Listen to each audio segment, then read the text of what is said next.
Biology and medical statistics में अब हम तीसरा टॉपिक जो है research in Ayurveda scope need importance and utility. ये बहुत इम्पॉर्टेंट है और बहुत ज़्यादा डिबेटेबल है, क्योंकि अभी इस पर चर्चा करते हैं। देखते हैं, सबसे पहले आता है आयुर्वेद में अनुसंधान होना चाहिए कि नहीं होना चाहिए। आप लोगों का क्या ओपिनियन है? होना चाहिए? बिल्कुल होना चाहिए सर। ठीक है, होना चाहिए। लेकिन प्रॉब्लम यह है कि जैसे मान लो कि जो आप्तोपदेश की स्थिति है कि हमें इसमें कुछ भी चेंज नहीं करना है, ऑलरेडी वो प्रूव्ड है, तो हमें क्यों अनुसंधान में पैसे खर्च करना है ना। तो ये कॉन्सेप्ट, जैसे हरिद्रा का एक प्रयोग इन्फ्लेमेशन में तो है ही, साथ साथ में प्रमेय में भी है। तो कॉन्सेप्ट ये है कि हमें रिसर्च करने की ज़रूरत क्या है जब ऑलरेडी हमको पता है, मतलब हमको इतना फेथ है। इस फेथ का आधार क्या होता है कि श्लोक आता है अष्टांग हृदय में, आयु कामे माने धर्मार्थ सुख साधनम आयुर्वेद उपदेशु विशेष विधेय परमादर। यानी कि आयुर्वेद के उपदेशों में आपको विशेष आदर रखना है, यानी आप डिनाई नहीं करेंगे, जो उसमें लिखा है उसको अक्षरशः सत्य मानेंगे। तो एक सोच ये है कि हमें रिसर्च की आवश्यकता ही क्या है, जब हम पहले ही वक्तव्य में हम बोल रहे हैं कि हमें उसके प्रति विशेष आदर भाव रखना है। आयुर्वेद उपदेशेषु, आयुर्वेद के जो भी उपदेश हैं संहिताओं में लिखे गए हैं, हमको अक्षरशः उसको मानना है। एक लॉबी ये हो गई, लॉबी ही समझ लो, ग्रुप हो गया एक। दूसरी लॉबी ऐसी हो गई कि परंपरागत ज्ञान है, ओके है, लेकिन हमको क्या करना है कि उसकी प्रामाणिकता, क्योंकि सदियों से चला आ रहा है तो बहुत लंबा कालखंड बीत चुका है, तो हमें उसकी प्रामाणिकता को सिद्ध करना और स्वीकृति के लिए आज के आधुनिक मतानुसार हमें कुछ एविडेंस या रिसर्च बेस्ड मटेरियल हमको प्रोवाइड कराना चाहिए। तो दूसरी सोच ये हो गई।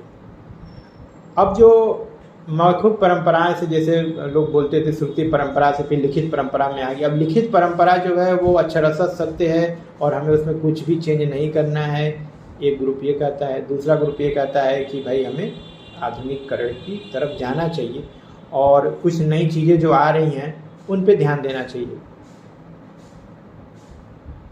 तो ये दोनों तरह का एक तरीके का कंट्रोल। तो हमें अब डिस्कशन के थ्रू जाना है कि कौन सी बात सत्य है। हम अब अगर आयुर्वेद रिसर्च की हम बात कर रहे हैं, आयुर्वेद की दवाओं का फिर से रीवैलिडेट कर रहे हैं, तो सबसे पहले ये समझना होगा कि हम आयुर्वेद पे क्वेश्चन नहीं कर रहे हैं। हम आयुर्वेद के मूलभूत सिद्धांतों की या आप्तोपदेश के अपोजिट नहीं हैं। हम जो है उन सिद्धांतों को रीवैलिडेट करना चाहते हैं, फिर से पुनः दृढ़ता के साथ स्थापित करना चाहते हैं, ताकि वो आगे और भी 1000 सालों के लिए नई मेथोडोलॉजी के साथ वो सामंजस्य बना के रखे। तो आयुर्वेद में अनुसंधान का सबसे पहले हम कार्यक्षेत्र देखते हैं। तो जो बेसिक प्रॉब्लम होती है, जहाँ से गड़बड़ी होती है, हम लोग के जो सिद्धांतिक पक्ष हैं वो न्याय दर्शन, त्रिदोष सिद्धांत, द्रव्यगुण के विज्ञान और मीमांसा दर्शन, इस तरह से आता है। और जब हम रिसर्च करने जाते हैं तो हम आधुनिक चिकित्सा विज्ञान की जो भी प्रोटोकॉल है उसको अपना लेते हैं। तो ऐसे में दोनों में जो रिजल्ट आता है वो भी क्या सही है, उसकी भी क्वेश्चन मार्क है उस पर भी। कि अगर हमें आयुर्वेदिक रिसर्च करना है तो हमें अपने मेथड से रिसर्च करना चाहिए। रस गुण वीर्य विपाक ये सब मॉडर्न में है कहाँ? बिल्कुल नहीं है। तो अगर उनकी मेथोडोलॉजी पे हम अपने रिसर्च करेंगे तो कभी रिजल्ट आएगा, कभी रिजल्ट नहीं आएगा। तो बाद में हमें खुद पे विश्वास कम हो जाएगा कि हमारे आप्तोपदेश जो है वो क्या गलत तो नहीं है। तो मेन बात ये है कि क्वेश्चन ठीक है, ओके है, रिसर्च करना है, लेकिन रिसर्च करने का तरीका जो है हमारा होना चाहिए, हमारे मेथोडोलॉजी यूज होनी चाहिए। रसपंचक है, संप्राप्ति घटक है, ये सब मॉडर्न में कहाँ मिलेगा? आम का कॉन्सेप्ट कहाँ मिलेगा? ज्वर का कॉन्सेप्ट कहाँ मिलेगा? इस तरह से, जिस तरह से हम लोग उसको प्रेजेंट करते हैं। इसलिए आयुर्वेद क्षेत्र में अगर हमें कार्य करना है तो कुछ क्राइटेरिया जिसमें हम कर सकते हैं उसके बारे में चर्चा कर लेते हैं। सबसे पहले तो आयुर्वेद के अनुसंधान के लिए आयुर्वेद के मतानुसार प्रोटोकॉल स्थापित करना चाहिए। उसके बिना हम अगर मॉडर्न वे से रिसर्च कर भी लिए तो हमें उस तरह का रिजल्ट नहीं मिलेगा।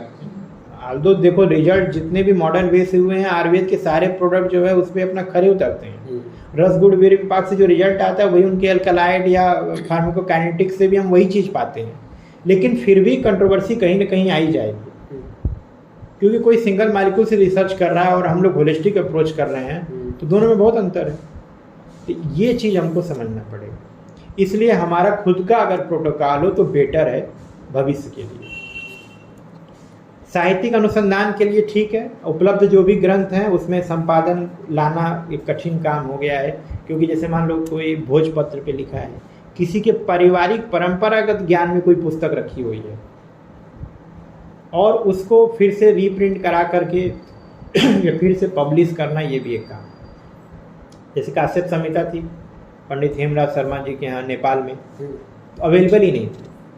उनके यहाँ पांडुलिपियों से फिर ले करके फिर उसके बाद जो है अपना उसको पुनः संपादन करके रीप्रिंट कराया गया, अब हम लोग को अवेलेबल है। बेनिफिट क्या हुआ उसका? पूरी काश्यप संहिता नहीं है, बहुत कम चैप्टर अवेलेबल हुए, लेकिन एक कौमारवृत्त एक ब्रांच हमें अवेलेबल है केवल उस पुस्तक की वजह से। एमडी पीडियाट्रिशियन जो लोग करते हैं केवल काश्यप संहिता कुछ चैप्टर्स के साथ है, पूरी अवेलेबल भी नहीं है। तो एक विलुप्त होता विज्ञान था जो कि अब डेवलप हो गया है। तो इसलिए हमें जो पांडुलिपियाँ हैं उनका, अच्छा यादव जी तिक्रम जी का कॉन्सेप्ट है, उन्होंने पूरा कितने हजारों किताबों का फिर से रीप्रिंट कराया। जी ने हजारों पुस्तकों को वैद्यों से ले करके उसको फिर से रीप्रिंट कराया, संशोधन करवाए, उनका कार्य महत्वपूर्ण है। हिस्ट्री ऑफ आयुर्वेद में जाके एक बार पढ़ना, आपको समझ में आएगा। जो जेन्युइन बंदा जो काम किया है आयुर्वेद के फील्ड में, वो यादव जी तिक्रम जी ने किया है, क्योंकि हजारों किताबें थीं और वो गुरुकुल में थे, मंदिरों में पड़े हुए थे, वहाँ पे पुजारी लोग अपना बैठ रहे पढ़, उनको चिकित्सा से कोई मतलब नहीं है, लेकिन पांडुलिपियाँ उनके पास थी, क्योंकि एक समय पर उसी विधि से चिकित्सा विधि होती थी। तो वो वास्तव में ये भी बहुत बड़ा कार्य था। ये कैसे होगा? अनुसंधान होगा। श्लोक नंबर 4, श्लोक नंबर 6 बीच का कहाँ गया?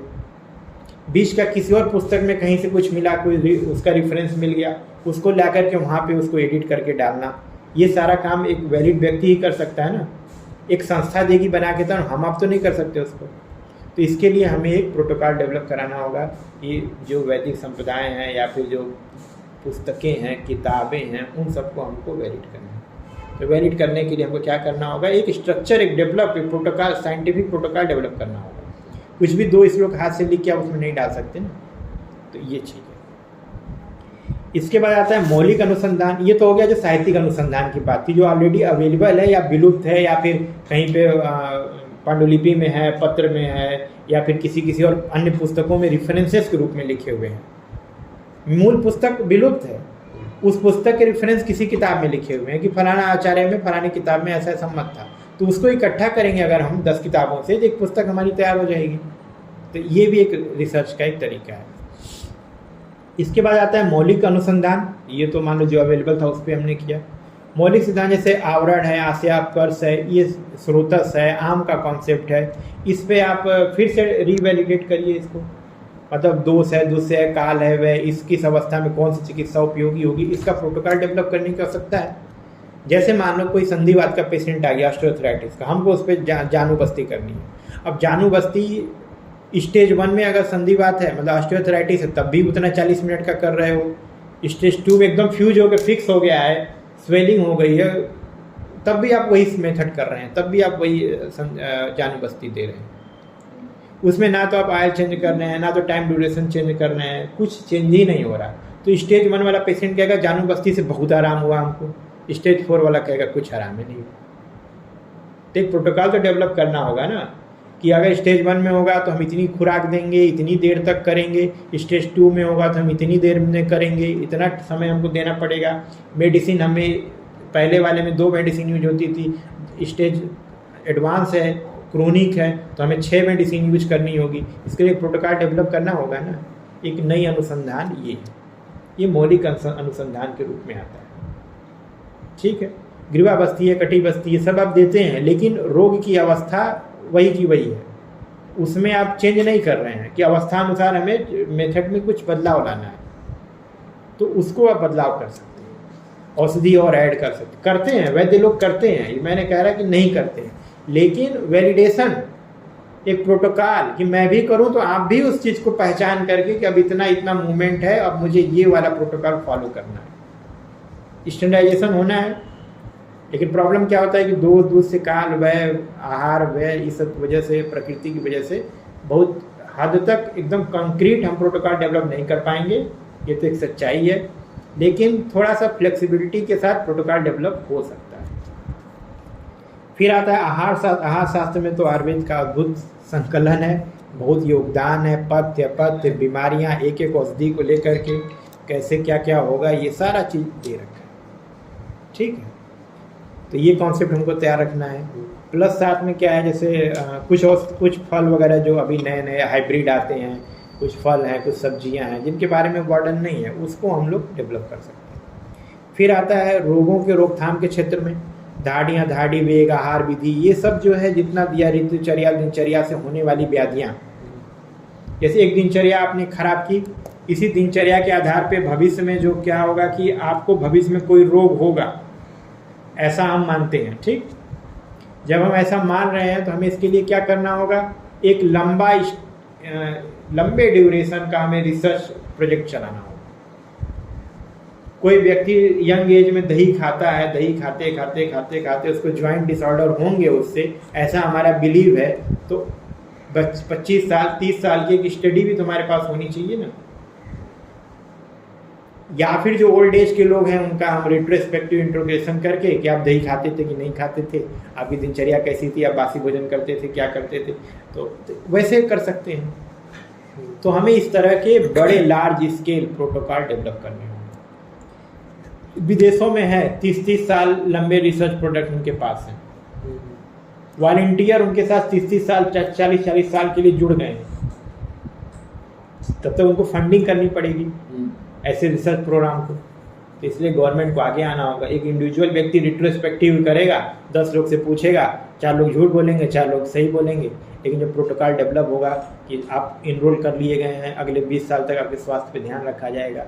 ठीक है, क्या क्या कैसी दिनचर्या, उसके बाद जब कोई रिजल्ट आएगा तो वो हजारों साल के लिए वैलिडेट हो जाएगा, जैसे आयुर्वेद के सिद्धांत है ऑलरेडी। फिर आता है आपका द्रव्य अनुसंधान। द्रव्य अनुसंधान तो आज के समय में सबसे बड़ी चुनौती है। ठीक है, द्रव्य अनुसंधान में हमको क्या करना है, दवाइयों के बारे में जो कि विलुप्त हो रही हैं, लुप्त हो रही हैं, नई दवाइयाँ आ नहीं रही हैं, संरक्षण करने की आवश्यकता है बहुत सारी औषधियों की, जो कि इन्वायरमेंट चेंज होने से दिखाई दे रहा है। फूड जो जनरल फूड है वो तो चेंज हो ही रहा है, प्लस साथ साथ में औषधियाँ में भी बदलाव आ रहा है। तो अगर विलुप्त हो रही है तो उनको संरक्षण को, भाई जिसमें फल और लकड़ी नहीं है, आम आदमी के लिए उसका कोई यूज नहीं। तुलसी एक धार्मिक कारणों की वजह से बची हुई है, नहीं ना उसमें फल आता है, ना फूल आता है, ना लकड़ी आती है, तो तुलसी माता कह के संरक्षित कर दिया गया। लेकिन आज के साइंटिफिक, उस समय तो लोग चलिए जैसे भी थे समझ गए कि चलो इनको पूजा पाठ करके, इनको एंटीपायरेटिक है, एनाल्जेसिक है, सब कुछ है। आज के समय में कैसे समझाएंगे, वो तो कहेंगे ये तो घास फूस है, इसको नहीं हमें क्यों रखना है। तो उसके लिए हमको उसके गुण धर्म के बारे में साइंटिफिक पेपर पब्लिश करना, और उसके बारे में उसको अच्छे से साइंटिफिक जो मेथोडोलॉजी है उससे स्टडी करके उसको संरक्षित करने का प्रयास करना, ये हमारा काम होना चाहिए। तब हम ऐसे पौधों को बचा पाएंगे। इस समय देखो हर घर में गुड़ुच्ची है, एलोवेरा हर घर में है, एक समय बिल्कुल नहीं था। तो जब हम उसका महत्व जानेंगे तब ना हमने रखा। तो महत्व कौन बताएगा, एक साइंटिफिक व्यक्ति ही बताएगा ना। हम लोग से कोई प्लांट पूछता है, औषधि प्लांट बताते हैं, ये लगा लो वो लगा लो, तो उससे क्या होता है, चलो एक प्लांट तो संरक्षित होगा। ठीक है, अज्ञात दवाओं पे अनुसंधान, उल्लिखित विभिन्न दवाएं की जानकारी उपलब्ध नहीं है। जैसे कोई कंटेंट है, 50-50 कंटेंट है किसी औषधि में, पता चला 30-35 तो समझ में आ रहा है, 15 समझ में ही नहीं आ रहा है। तो एक वैद्य जो क्लिनिक में प्रैक्टिस कर रहा है उन 15 पे अनुसंधान करेगा नहीं, उसको पेशेंट देखने की फुर्सत नहीं है। इसके लिए एक गवर्निंग बॉडी होनी चाहिए जो अज्ञात औषधियों पे, द्रव्यगुण विभाग होगा, जाहिर सी बात है, अनुसंधान करके, और वो बताएगा कि ये जो 5 औषधियां जो बच गई थी वो ये। साथ में उसके प्रतिनिधि द्रव्यों के बारे में भी सोचना होगा, सच में विलुप्त ही हो गए, अवेलेबल ही नहीं। तो अब क्या करेंगे, तो प्रतिनिधि के बारे में सोचना पड़ेगा। इसके अभाव प्रकरण में जैसा बताया जाता है, ये ना मिले तो ये यूज कर लीजिए। और स्पष्ट दवाओं पे अनुसंधान की स्थिति है, जो दवाइयाँ बिल्कुल स्पष्ट नहीं है, समझ में नहीं आती, ये फूल है कि फल है कि क्या है, उसके लिए हमको सही दवा का बारे में सोचना होगा। और कुछ कुछ बीमारियों में भी इंडिकेशन स्पष्ट नहीं है, कौन सी दवा हम यूज करेंगे, तो उन बीमारियों के बारे में भी दवाओं पे अनुसंधान करने का पूरा फील्ड खाली है। उन बीमारियों में, इन बीमारियों में हमें क्या क्या यूज करना चाहिए। ठीक है, फिर आता है मात्राओं पे अनुसंधान।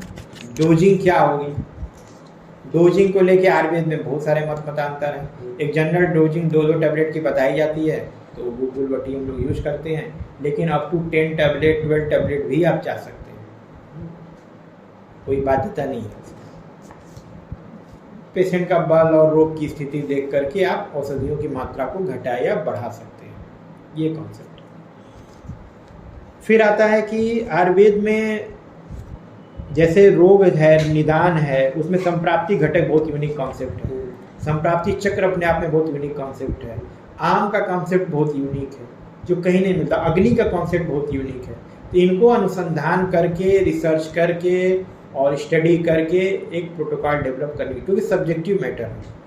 सब्जेक्टिव मैटर को ऑब्जेक्टिव कन्वर्ट करना कठिन होता है, लेकिन हमें इसके बारे में सोचना चाहिए। ये भी एक रिसर्च का विषय है। अब आता है कि अनुसंधान की आवश्यकता क्या है। तो सबसे पहले आयुर्वेद के विभिन्न सिद्धांतों को समझने के लिए बहुत वैलिड पॉइंट है। कोई प्रिंसिपल है तो हमें अगर अनुसंधान करेंगे, रिसर्च करेंगे, ज़्यादा फेथ होगा, ज़्यादा अच्छे से क्लियर होगा, बजाय इसके कि आप्तोपदेश करके हम उसको स्वीकार करें। आयुर्वेद के विभिन्न पहलुओं में कार्य कारण सिद्धांत का अध्ययन करने के लिए, क्योंकि निदान होता है, निदान के बिना कोई, सुश्रुत का श्लोक भी है, संक्षिप्त क्रिया है वो निदान परिवर्जन। तो निदान को समझना, क्योंकि हर व्याधि का जो मूल निदान है और चिकित्सा निदान ही है, निदान परिवर्जन ही है, तो उसको अच्छे से समझा जाए तो कार्य कारण सिद्धांत से समझ में आएगा कि आपने ये चीज़ फूड लिया है, अब आपको ये चीज़ परिणाम स्वरूप आपको ये प्राप्त हो। तो इसका एक प्रोटोकॉल होना चाहिए कि वैद्य उसको पढ़े, समझे और जाने। रोगी से पूछे आपको फूड हैबिट क्या है, तो ऐसा ऐसा है तो आपको ये रोग हुआ है, आपको ये रोग हो चुका है तो आप ये चीज़ें खाते हैं, इस वजह से आपको ये प्रॉब्लम है। ठीक। अब जितने जॉइंट पेन छोटे आमवात वाले आते हैं, ज़्यादातर लोग बासी भोजन करते हैं और उसमें महिलाएं ज़्यादा इन्वॉल्व होती हैं, क्योंकि घर का खाना हो चुकी है, उनको गृहस्थ देखना है, इसे वो फेंकती नहीं है, फ्रिज में रख देंगी, उसको निकाल के खा लेंगी बासी भोजन। इससे छोटे छोटे जॉइंट में आमवात होता है, बहुत बड़ा कारण है। आटा गूंथ के फ्रिज में रखना, फिर अगले दिन उसी से फिर रोटी बनाना, ये भी बहुत बड़ा कारण है आमवात के लिए। ठीक, इसको रूमेटिक अर्थराइटिस। विविध व्याधियों की संप्राप्ति समझने के लिए, संप्राप्ति विघटन में दवाओं की भूमिका समझने के लिए कि आखिर हम कोई दवा दे रहे हैं या फिर कोई रोग है तो कैसे कैसे संप्राप्ति चक्र बन के उत्पन्न हुआ, और हमने कोई दवा दी तो कौन से संप्राप्ति पे जाकर उसने विघटन किया है, किस स्थान पे वो कार्य कर रहा है, इसको भी हमको वैलिडेट करने की आवश्यकता है। आयुर्वेद के सिद्धांतों में से डेंगू है, चिकनगुनिया है, इबोला है, जैसे नए रोग आ रहे हैं उनको भी हमको देखना चाहिए। ठीक, रिसर्च अनुसंधान करके उनका प्रोटोकॉल, चिकित्सकीय प्रोटोकॉल, लक्षण, निदान, पूर्व रूप, उपसर्ग, संप्राप्ति, संप्राप्ति चक्र, ये सारा चीज़ बना करके उसके लिए चिकित्सा सिद्धांत देना चाहिए, जिससे जो वैद्य प्रैक्टिस कर रहा है वो अपना उसको फॉलो करके आगे बढ़ सके, जैसा अन्य पैथियों में होता है। एलोपैथियों में डॉक्टर रिसर्च नहीं कर रहा क्या ये दवा दे के देखें क्या हुआ, वो दवा दे के देख क्या हुआ, उससे एक प्रोटोकॉल डेवलप हो गया है, वही कर रहा है। फार्मा कंपनियां रिसर्च कर रही हैं, वो उसको लास्ट में प्रोडक्ट प्रोवाइड कर रही हैं कि ये प्रोडक्ट ले लीजिए, यहाँ यूज करिए।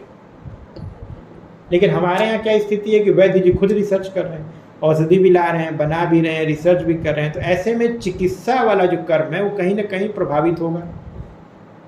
अगर वैद्य केवल चिकित्सा का कर्म करेगा तो ज़्यादा सफल होगा, बजाय इसके कि अपना औषधियाँ बना रहा है। औषधियाँ बनाना उसकी मजबूरी है, क्योंकि उसको उस तरह से क्वालिटी नहीं मिल रही।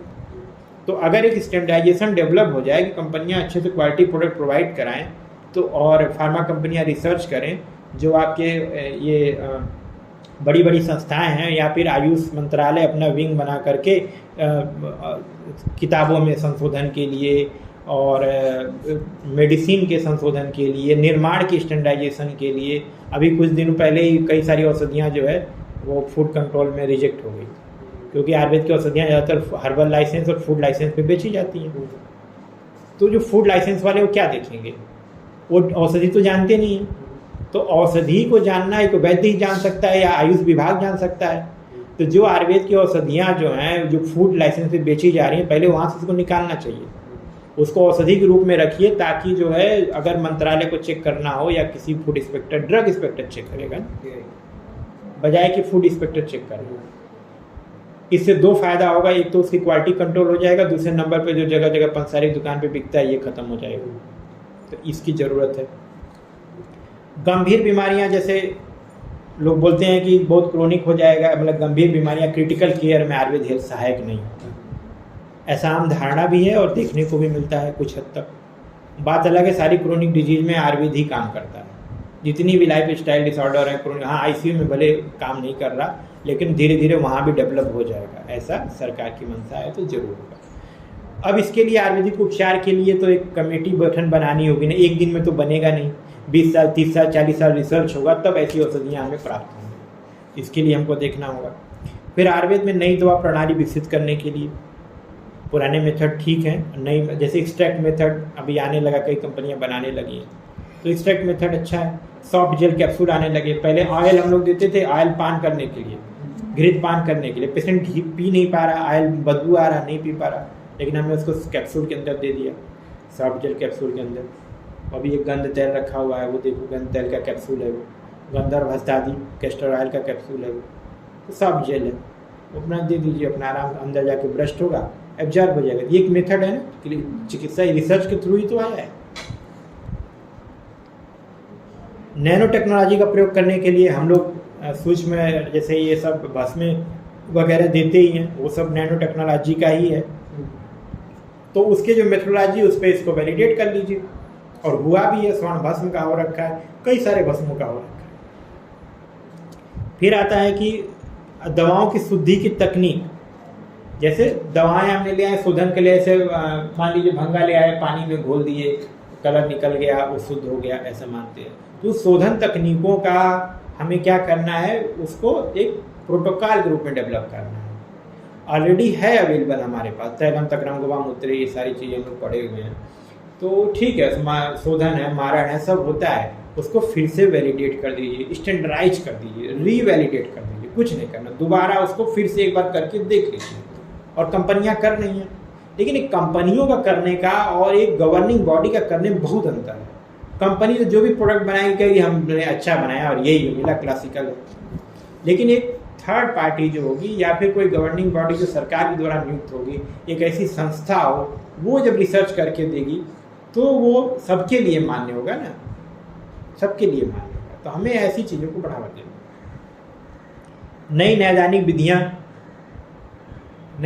विधियाँ जैसे रोग की पहचान करने के लिए जो हम लोग 10वें प्रश्न है, और ये सब तो है ही, नाड़ी परीक्षा है, नाड़ी मूत्रम मलम जीवा शब्द स्पर्धिक आकृति, ये सारी चीज़ें इनको और विकसित करने की जरूरत है। जैसे नाड़ी में वो नाड़ी तरंगिणी करके कुछ आता है, मशीन में आती है, उन्होंने वैलिडेट करने का प्रयास किया।